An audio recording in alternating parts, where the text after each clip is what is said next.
Good morning, students. Today, I myself, Shivam Chaturvedi, your new science teacher, is going to revise the first chapter of science, that is nutrition in plants. Because from 24th of August, your new periodic test is going to start. Your periodic test is going to start, and so we have to revise the chapter number 1, that is nutrition in plants, because the syllabus for the periodic test 1 is chapter 1 to 5, from chapter 1 to chapter number 5. Okay, so what is the mean by the, what do you mean by the nutrition in plants? What is nutrition in plants? Nutrition in plants होता क्या है? Just like as we are eating food, taking the nutrients to perform all the works which is assigned in our life, यानी हमारे जीवन में जितने भी काम हमको दिए जाते हैं उन सबको करने के लिए, सारे वर्क को करने के लिए वी रिक्वायर्ड एनर्जी की रिक्वायरमेंट होती है, ठीक है ना। तो एनर्जी की रिक्वायरमेंट के लिए हमको न्यूट्रिशन चाहिए, ठीक वैसे ही सिमिलर वे में प्लांट्स को भी एनर्जी की ज़रूरत होती है, इसलिए उनको भी क्या चाहिए, न्यूट्रिशन चाहिए। तो nutrition plants is very much required, ठीक है ना, वेरी मच रिक्वायर्ड है। So how do the plants get nutrients की उन्हें ज़रूरत क्यों होती है? First of all I will tell you the nutrition, the definition for the nutrition. So what is nutrition?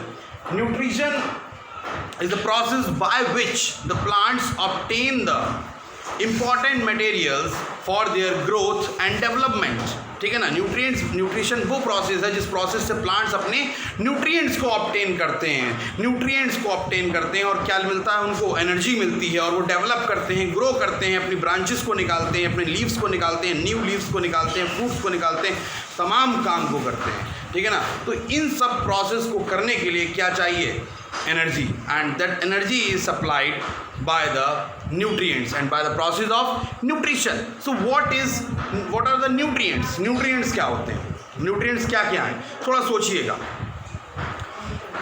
Nutrients are those essential required materials which are required by the plant or any organism for the benefit of their survival, यानी कि अपने survival के लिए उनको जितने भी better से better चीज़ें चाहिए हैं, ठीक है ना, वो सारी की सारी चीज़ें क्या कहलाएंगी, न्यूट्रिएंट्स कहलाएंगी। अपने डेवलपमेंट के लिए जो चीज़ें चाहिए वो न्यूट्रिएंट्स कहलाएंगी, ठीक है। And the process is known as the nutrition. Okay, so nutrients में क्या क्या आएगा, एग्जाम्पल के तौर पे हम देखते हैं न्यूट्रिएंट्स में क्या क्या चीज़ें आएंगी। The examples of the nutrients are many of the minerals are the examples of the nutrients. For example, nitrogen,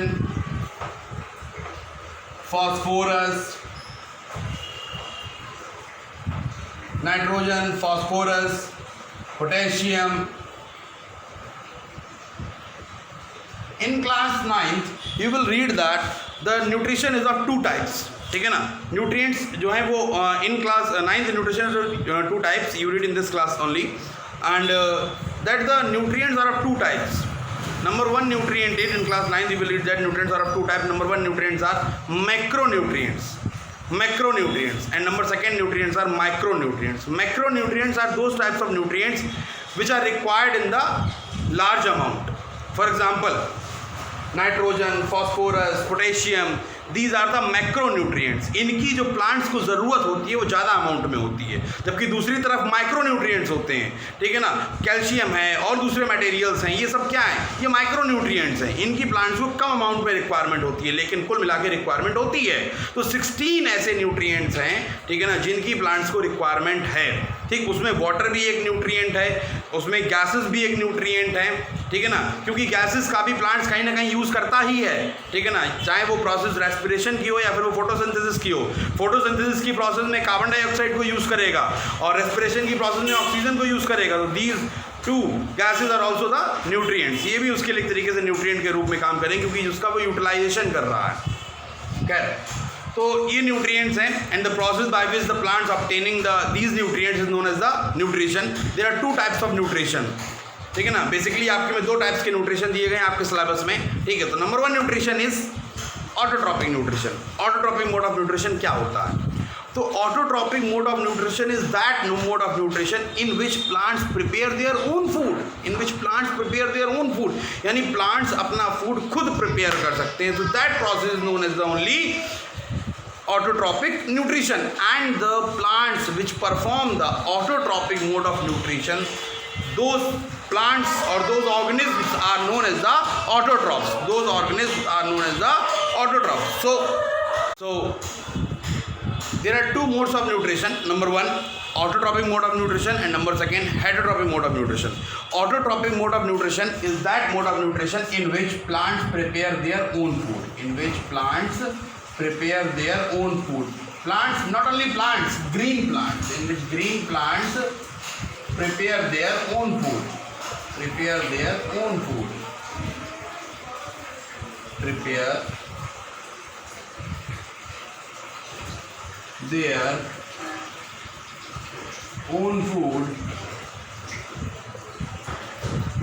by the process of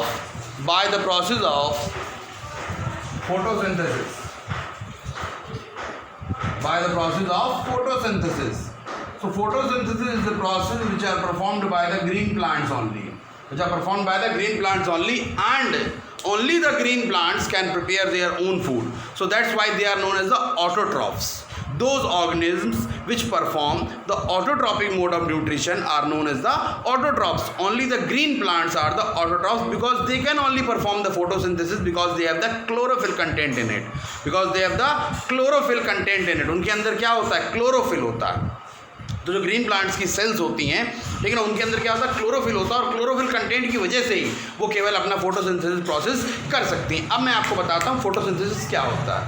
photosynthesis जो प्रोसेस है, ठीक है ना, उसमें ध्यान से देखिएगा फोटोसिंथेसिस के रिएक्शन में क्या होता है. आपने पढ़ा भी होगा इससे पहले, ठीक है ना, क्योंकि ये रिवीजन है तो आपको पता होगा. तो now what is photosynthesis process? तो photosynthesis process in which carbon dioxide gas reacts with water to form in the presence of sunlight and chlorophyll to give out glucose and oxygen gas. ठीक है ना, ये हमें क्या मिलेगा? Glucose मिलेगा, और क्या मिलेगा? ऑक्सीजन गैस मिलेगी. सो एक्चुअली यहाँ पर इस रिएक्शन की अगर हम बात करें फोटोसिंथेसिस रिएक्शन की, तो फोटोसिंथेसिस रिएक्शन से प्लांट्स अपना फूड प्रिपेयर कर रहा है. तो glucose is the food for the plant. अगर ये तो हमने वर्ड इक्वेशन को डिफाइन कर दिया. अगर हम इसी इक्वेशन को, ठीक है ना, केमिकल इक्वेशन की फॉर्म में रिप्रेजेंट करेंगे तो वो क्या होगा? वो देखिए केमिकल इक्वेशन की फॉर्म में, तो यहाँ पर हो जाएगा 6CO2 + 6H2O in the presence of sunlight and chlorophyll,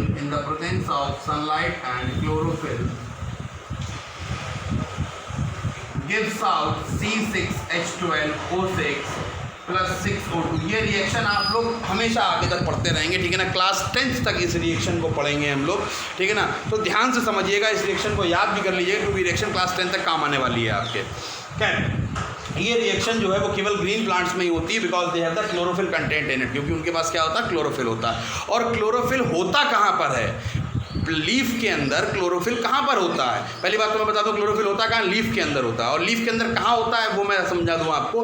chlorophyll content जो होता है वो लीफ के अंदर मीजोफिल सेल्स में होता है. कहाँ होता है? मीजोफिल सेल्स, ठीक है ना. Cross section diagram of leaf जो आपके एनसीईआरटी में बना हुआ है, उस cross section diagram of leaf को जब हम देखेंगे, ध्यान से देखिएगा, मैं आपको यहाँ डायग्राम बना के दिखा रहा हूँ, ठीक है ना. तो सबसे पहले हमारा जो होता है वो एपिडर्मिस लेयर होती है, ठीक है ना. सबसे पहले ये जो एक वैक्सी कोटिंग होती है, वैक्सी कोटिंग जो हम कह सकते हैं इसको, और इस वैक्सी कोटिंग को हम लोग कहते हैं क्यूटाइल लेयर. क्या कहते हैं? क्यूटाइल लेयर कहते हैं, ठीक है ना. क्यूटाइल लेयर कहते हैं, क्यूटाइल लेयर. एंड देन आफ्टर इस वैक्सी कोटिंग के बाद एक लेयर होती है जिसे कहते हैं एपिडर्मिस, ठीक है ना. क्या कहते हैं? एपिडर्मिस लेयर कहते हैं. इसके जस्ट नीचे वाली लेयर है, ये एपिडर्मिस है. देन आफ्टर एपिडर्मिस के बाद, ठीक है ना, यहाँ पर हमारी एपिडर्मिस लेयर एक थोड़ी सी थिक होती है, थोड़ी सी, मतलब बहुत ज़्यादा थिक नहीं होती लेकिन स्लाइटली थिक होती है. और उसके बाद यहाँ पर तुम्हारी जो है वो सेल्स का कॉम्बिनेशन रहता है, सेल्स रहती हैं, ये बहुत सारी सेल्स अरेंज रहती हैं. और इन सेल्स को जो है वो हम कहते हैं पैलिसेड लेयर। क्या कहते हैं? पैलिसेड लेयर कहते हैं। सेल्स अरेंज रहती हैं और इन सेल्स को हम लोग कहते हैं पैलिसेड लेयर। मैं इसको रफ कर रहा हूँ, ठीक है ना। We called it palisade layer, palisade layer. और इन्हीं पैलिसेड लेयर में जो डिफरेंट टाइप्स के अब छोटे ये जो ब्लॉक्स देख रहे हैं, इन्हीं ब्लॉक्स में क्लोरोफिल कंटेंट फिल रहता है। क्या फिल रहता है? क्लोरोफिल कंटेंट फिल रहता है इन्हीं ब्लॉक्स के अंदर। और इन सेल्स को लीफ की इन सेल्स को जिसके अंदर क्लोरोफिल फिल रहता है, इन सेल्स को हम कहते हैं मीजोफिल सेल्स। क्या कहते हैं? Mesophyll cells. मीजोफिल सेल्स कहते हैं इसको, ठीक है। तो मैं आपको बहुत अच्छे से समझा दूँ एक चीज़, ध्यान समझिएगा। जब हम लीफ को ऐसे करके देखेंगे, ठीक है ना, बिल्कुल क्रॉस सेक्शन डायग्राम उसका देखेंगे। लीफ को ऐसे हाथ से पकड़िएगा और इसको यहाँ से लगा के देखिएगा तो क्रॉस सेक्शन पतली सी जो लीफ आपको मिल रही है, उस लीफ को जब हम माइक्रोस्कोप के नीचे अंदर रख के देखेंगे, अंडर में रख के देखेंगे, तो आपको उस लीफ के अंदर बहुत सारी ये डायग्राम इस तरीके का दिखाई पड़ेगा। सबसे ऊपर क्यूटाइल लेयर, वैक्सी कोटिंग होती है क्यूटाइल लेयर। इसका फंक्शन होता है कि ये माइक्रो ऑर्गेनिज्म को सेटल नहीं होने देती है और rate of evaporation of water जो हो रहा है प्लांट से, जिसे हम कहते हैं ट्रांसपिरेशन। क्या कहते हैं? ट्रांसपिरेशन रेट को कम करने के लिए क्यूटाइल लेयर होती है, क्योंकि अगर वैक्सी कोटिंग नहीं होगी तो इवोपरेशन जो वाटर का जो इवोपरेशन हो रहा है प्लांट से, वो क्या हो जाएगा? बहुत फास्ट रेट पर होगा और प्लांट ईजिली वाटर लूज कर देगा। देन आफ्टर प्लांट डेड हो जाएगा। क्लियर? तो उसको प्रोटेक्ट करने के लिए क्यूटाइल लेयर होती है, देन आफ्टर एपिडर्मिस लेयर होती है, देन आफ्टर पैलिसेड लेयर होती है। और उसके बाद ये पैलिसेड लेयर जो होती है ना, ये जो पैलिसेड लेयर है, ये बहुत ही क्लोज सेल्स से मिलकर बनी होती है। क्लोज सेल्स मतलब बहुत ही सेल्स जो होती है बहुत ही पास होती हैं। दूसरा जो सेल्स होती हैं, ठीक है ना, तो दूसरी जो सेल्स होती हैं, यहाँ पर आप देख सकते हैं ये सेल्स थोड़ा दूर होती हैं, इनके बीच में थोड़ा एयर गैपिंग्स होती है। ये जो एयर गैपिंग्स होती है इनको हम कहते हैं गैप्स, ठीक है ना। इसमें एयर फील्ड होती है। और मैं आपको बता दूं कि ये जो आप देख रहे हैं यहाँ पर, ये जो चीज़ें आप देख रहे हैं, ओके, तो ये लेयर्स हैं, जो सेल्स हैं, वो बहुत दूर होती हैं और इसमें भी क्लोरोफिल कंटेंट फिल होता है। इन सेल्स को भी मीजोफिल सेल्स कहते हैं। लेकिन इस सेल्स की जो लेयर है जिसके बीच में गैपिंग होती है, इसको हम कहते हैं स्पंजी लेयर। क्या कहते हैं? स्पंजी लेयर कहते हैं, ठीक है ना। तो इतना आई थिंक क्लियर हो गया होगा आपको अच्छे से। एंड लास्ट में आप देखते हैं एक और लेयर होती है, ठीक है ना। इसको फिर से हम क्या कहते हैं? एपिडर्मिस कहते हैं। लेकिन इस एपिडर्मिस लेयर में नीचे छोटे होल्स होते हैं और जिसमें स्ट्रोमेटल पोर्स होते हैं, जिन्हें हम स्ट्रोमेटा कहते हैं। We called it stomata. और जिससे गैसेस का एक्सचेंज होता है। कार्बन डाइऑक्साइड गैस लीफ के अंदर एंटर कैसे करेगी? इन स्ट्रोमेटल पोर्स के जरिए एंटर करेगी, ठीक है ना। और जो यहाँ पर ऑक्सीजन गैस रिलीज हो रही है, जो ऑक्सीजन गैस रिलीज हो रही है, ये ऑक्सीजन गैस इन्हीं स्ट्रोमेटल पोर्स से बाहर निकलेगी। और जो वाटर का इवोपरेशन हो रहा है, ट्रांसपिरेशन हो रहा है, वो भी इन्हीं स्ट्रोमेटल पोर्स के जरिए ही होगा। तो कुल मिला के आपको सीधी बात समझ में आ गई कि जो भी एक्सचेंज ऑफ सब्सटेंसेस हो रहा है, between the leaf and the surrounding, वो कहाँ से हो रहा है? स्ट्रोमेटल पोर्स से हो रहा है। एंड स्ट्रोमेटल पोर्स सिंगल पोर्स नहीं होते। इंस्ट्रूमेंटल पोर्स को रेगुलेट करने के लिए दो सेल्स होती हैं जिन्हें हम कहते हैं गार्ड सेल्स। क्या कहते हैं? गार्ड सेल्स कहते हैं, ठीक है ना। ये बीन शेप्ड सेल्स होती हैं। इनका आकार जो है राजमा जैसे हम लोग खाते हैं ना, राजमे के जैसा ही होता है, ठीक है। बीन शेप्ड किडनी जैसा होता है, किडनी शेप्ड भी इनको कह सकते हैं। किडनी शेप्ड सेल्स होती हैं, ये दोनों सेल्स होती हैं, ठीक है। और ये जो सेल्स हैं ये गार्ड सेल्स हैं और इसके बीच में जो ओपनिंग है, जो ओपनिंग आपको दिखाई पड़ रही है, इसे कहते हैं स्ट्रोमेटल पोर या इसे कहते हैं स्ट्रोमेटा। ये गार्ड सेल्स जो होती हैं ये स्ट्रोमेटल पोर को ओपन और क्लोज करने के लिए हेल्पफुल होती हैं। नेक्स्ट लेक्चर में मैं इसको जरूर कवर करूंगा कि किस तरीके से होती हैं, बट आज हमें अपने टॉपिक पे कंसर्न रहना है, ठीक है।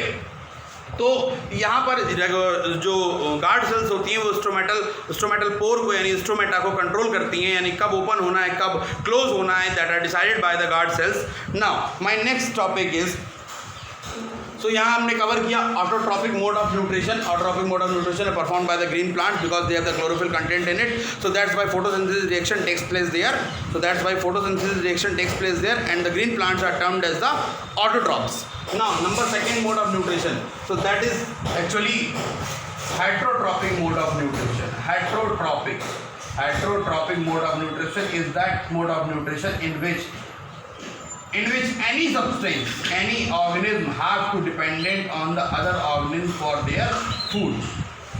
Heterotrophic mode of nutrition is that mode of nutrition in which any organism have to dependent upon the other organism for their food. Okay, such as for example non-green plants, all the microorganisms except algae, all the micro organism, human beings, animals, clear, ये सारी की सारी चीज़ें हैं, जितने mammals हैं, ठीक है ना, सारी की सारी चीज़ें, we have to dependent upon the other sources for our food, we don't prepare our own food. ऐसा नहीं कि हम किचन में खाना बना रहे हैं जाके तो we are preparing our own food, वो प्रिपेयर करना नहीं होता। मतलब जैसा कि प्लांट्स कर रहे हैं, प्लांट्स की बॉडी में खुद फूड प्रिपेयर हो रहा है, ठीक है ना, जैसे ग्लूकोज प्रिपेयर हो रहा है, वैसे ही क्या हमारी बॉडी में ऑटोमेटिक ग्लूकोज प्रिपेयर हो रहा है? नहीं हो रहा। We have to eat food, हम फूड ले रहे हैं, वो कॉम्प्लेक्स फूड है, वो कॉम्प्लेक्स फूड हमारी बॉडी में जाने के बाद में सिंपल फूड में कन्वर्ट होगा, और सिंपल फूड में कन्वर्ट होने के बाद में हमारी बॉडी उसको एब्जॉर्ब करेगी, उसको यूटिलाइज करेगी, तमाम चीज़ें होंगी बॉडी में, लेकिन we are not prepare our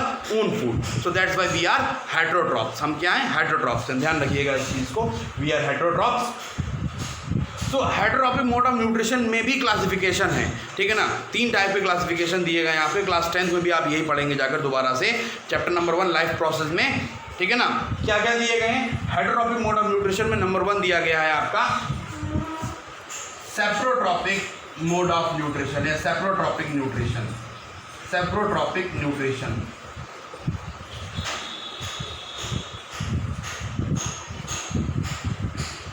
saprotropic nutrition. So saprotropic nutrition, what is saprotropic nutrition? Saprotropic nutrition is those type of nutrition in which the organism obtain their food from the dead and decaying matter. From the dead and decaying matter, it means if the organism obtaining its food from the dead and decaying matter means सड़ी गली हुई चीज़ से अगर कोई organism अपना nutrition ले रहा है, so that means that nutrition is known as the saprotropic nutrition, and the organisms is known as the saprotrophs, and the organism is known as the saprotroph. ध्यान रखिएगा, mostly all the fungi, all the fungus, जितने भी fungus होते हैं, ठीक है ना, such as mushroom जो है, और जितने भी फंगस हैं other than the mushroom, all perform saprotrophic mode of nutrition and are termed as the saprotrophs. Number 2nd mode of nutrition is parasitic mode of nutrition.